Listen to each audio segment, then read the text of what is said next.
এবারের প্রশ্ন মহিলাদের মধ্য থেকে। গুড ইভিনিং স্যার, আমি লক্ষ্মী আইয়ার।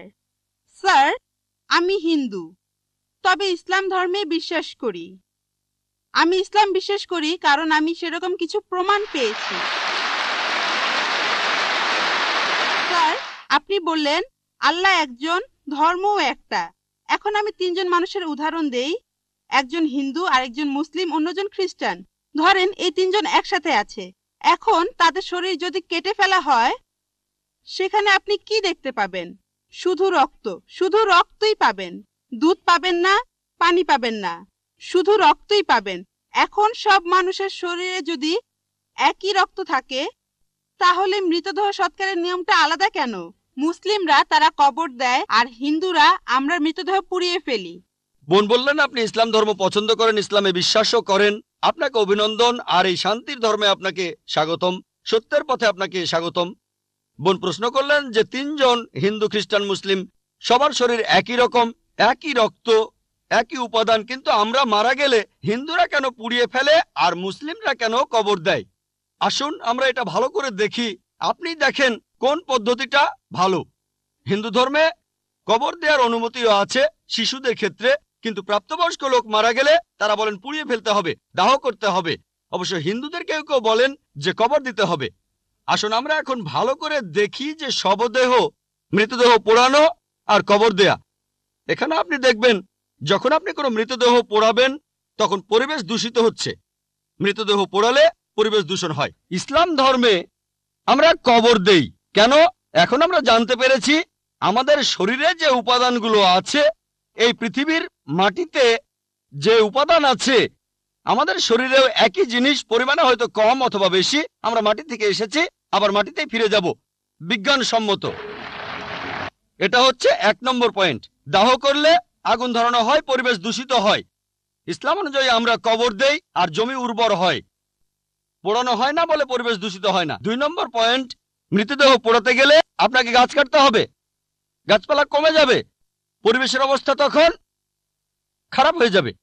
ইসলাম অনুযায়ী আমরা কবর দেই, জমি উর্বর হয়, আরো গাছ জন্মায়, এটা তখন হয়ে যায় সার। এখানে গাছ কাটার দরকার নেই, পরিবেশের জন্য ভালো। আমাদের সরকার এখন বলে গাছ কাটবেন না। গাছ না কাটলে মৃতদেহগুলো পোড়াবেন কিভাবে?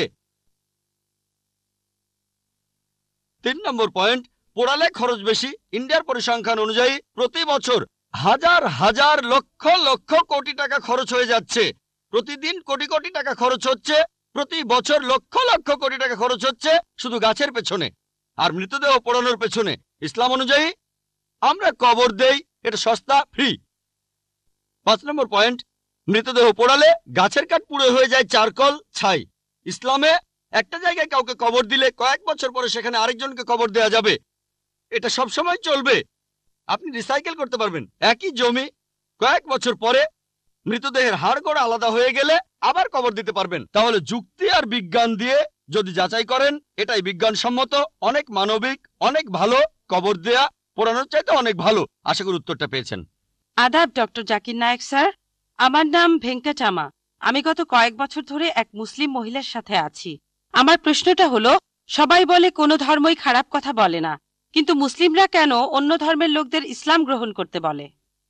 বোন, আপনি বললেন যে আপনি একটা মুসলিম পরিবারের সঙ্গে থাকেন অনেক বছর ধরে, তারপর বললেন যে সব ধর্মে ভালো সব কথা থাকে, কিন্তু মুসলিমরা আমাকে ইসলাম গ্রহণ করতে বলে কেন? পয়েন্ট নাম্বার 1, অন্য যেসব ধর্ম আছে সেগুলো যা বলে তার বেশিরভাগ কথাই ভালো, তবে ইসলাম ভালো কথা বলার পাশাপাশি আপনাকে দেখাবে কিভাবে সেটা অর্জন করতে হয়। আমি উদাহরণও দিয়েছি। সব ধর্মই বলে চুরি করো না, ইসলাম একই কথা বলে, তবে ইসলাম দেখিয়ে দেয় কিভাবে সেই অবস্থানে যাবেন যেখানে কেউ চুরি করে না।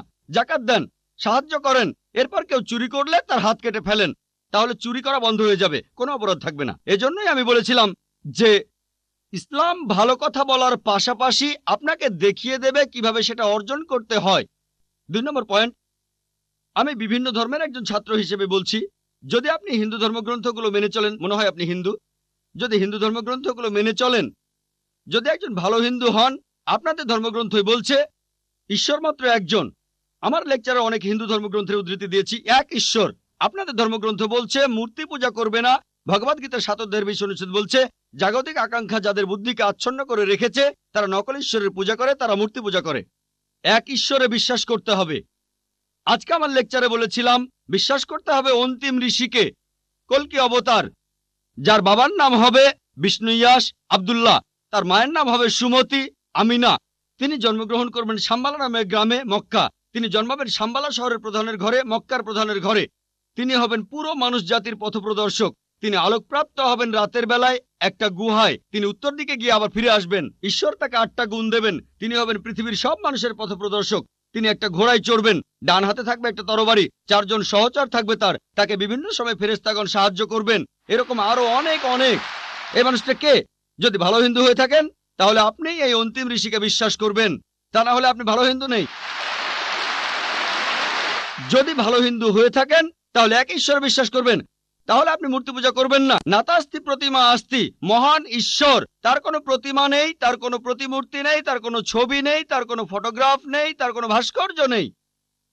আর আমি বিতর্ক করেছি পণ্ডিতদের সাথে, হিন্দু পণ্ডিত, উনারা শঙ্করাচার্য অনেক, সেখানে আমি কথা বলেছি। কোন শঙ্করাচার্যই আমাকে বলেননি ভাই আপনি ভুল বলেছেন, কেউ না। একটা বিতর্ক করেছিলাম শ্রী শ্রী রবিশঙ্করের সাথে 21শে জানুয়ারিতে। তিনি ইন্ডিয়ায় হিন্দুদের মাঝে খুবই জনপ্রিয় গুরু, আর্ট অব লিভিং। আমি তাকে বলেছিলাম আর্ট অব লিভিং এর শ্রেষ্ঠ বই হলো এই পবিত্র কোরআন। আমি তাকে মুসলিমদের এই আর্ট অব লিভিং এ আমন্ত্রণ জানিয়েছিলাম। আমরা সংখ্যায় এখন 130 কোটি, 130 কোটি মুসলিম। আমি তাকে আমন্ত্রণ জানিয়েছিলাম যদি তিনি ধর্মগ্রন্থগুলো মানেন, তিনি বেদের উপরে একজন বিশেষজ্ঞ, তাকে এটা মানতেই হবে। একইভাবে বোন, আপনাকে বুঝতে হবে অন্য সব ধর্মগ্রন্থগুলো হয়তো আল্লাহর বাণী আপনি বলছেন, সময় বদলানোর সাথে সাথে সেগুলোও কিন্তু বদলে গেছে। স্বামী বিবেকানন্দ বলেছেন বেদের 99%ই হারিয়ে গেছে, বাকি যে 1% আছে সেটা আমাদের কঠোরভাবে মানতে হবে। কঠোরভাবে মানে অন্তিম ঋষিকেও মানতে হবে।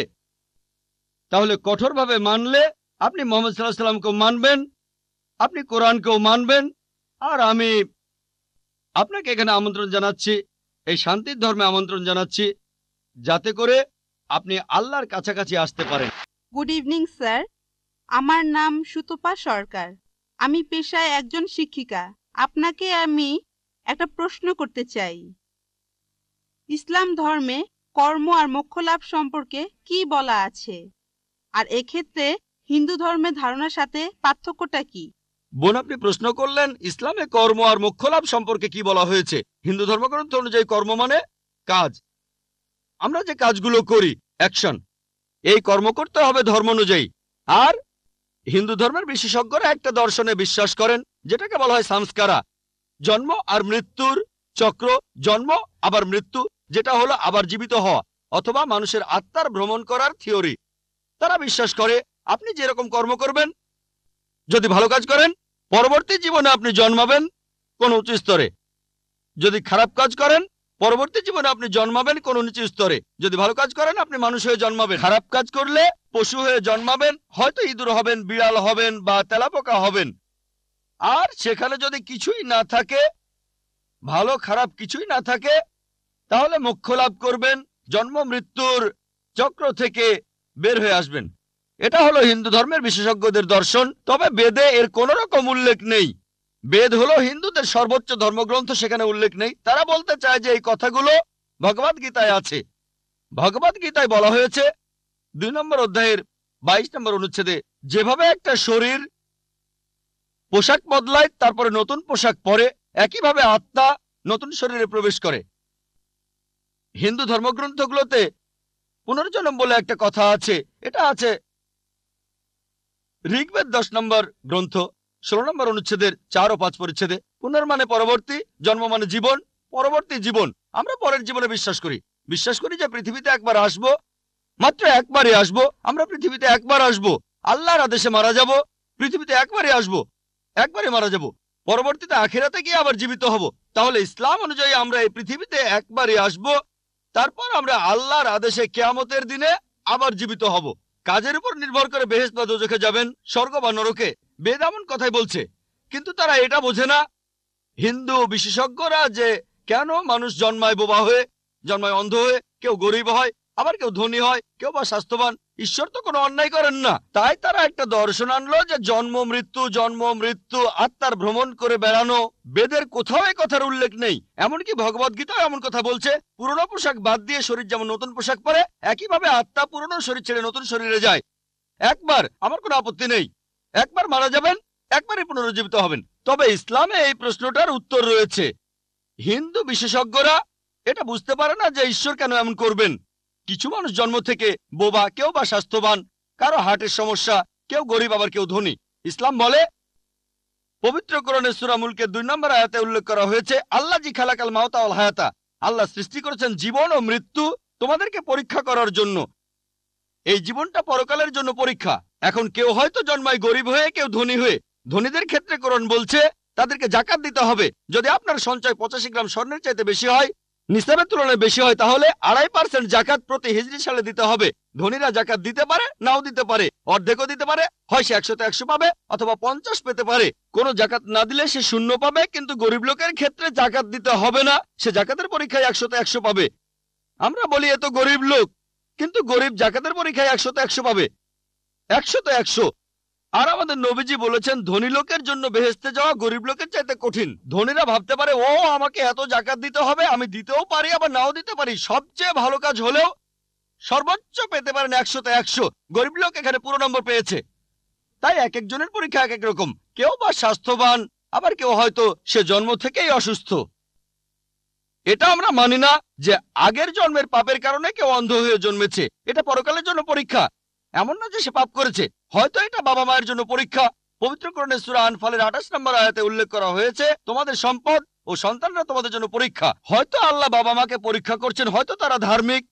আর দেখা গেল যে তাদের সন্তান একেবারে জন্ম থেকে অসুখ। দেখে কেউ হয়তো বলবে আমি আল্লাহকে বিশ্বাস করি না। যারা ইমানদার তারা বলবে এখনো আল্লাহকে বিশ্বাস করি। আল্লাহ পরীক্ষা করছেন। যত কঠিন পরীক্ষা তত বড় পুরস্কার। হয়তো আল্লাহ তাদের দেবেন জান্নাতুল ফেরদৌস।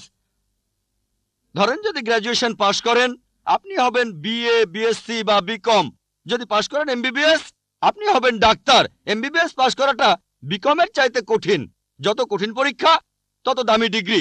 আমরা মানি কেউই পাপী হয়ে জন্মায় না, প্রত্যেকে জন্মায় মাসুম হয়ে। কিন্তু হিন্দু দর্শন বলছে, বিশেষজ্ঞরা বলছে, ধর্মগ্রন্থ বলছে না। তারা বিশ্বাস করে যে এই পৃথিবীতে আসবেন, বারবার আসবেন। যদি ভালো কাজ করেন মানুষ হয়ে আসবেন, খারাপ কাজে পশু হয়ে জন্মাবেন। এ কথাটা বেদের কোথাও বলা নেই। আর আপনি যদি একটু চিন্তা করে দেখেন বোন, অপরাধের মাত্রা বাড়ছে না কমছে? বাড়ছে না কমছে? অপরাধ বাড়ছে নাকি কমছে? বাড়ছে। পৃথিবীতে মানুষের সংখ্যা বাড়ছে না কমছে? বাড়ছে। তাহলে যুক্তি বলে অপরাধের মাত্রা যদি বাড়ে, মানুষ তো তাহলে কমে যাওয়ার কথা, কিন্তু কমছে না। এতেই প্রমাণ হয় যে এই দর্শনটা ভুল। বিস্তারিত জানতে চাইলে আমার ভিডিও ক্যাসেট দেখুন, হিন্দুইজম ও ইসলামের মধ্যে সাদৃশ্য। আশা করি আপনার উত্তরটা পেয়েছেন।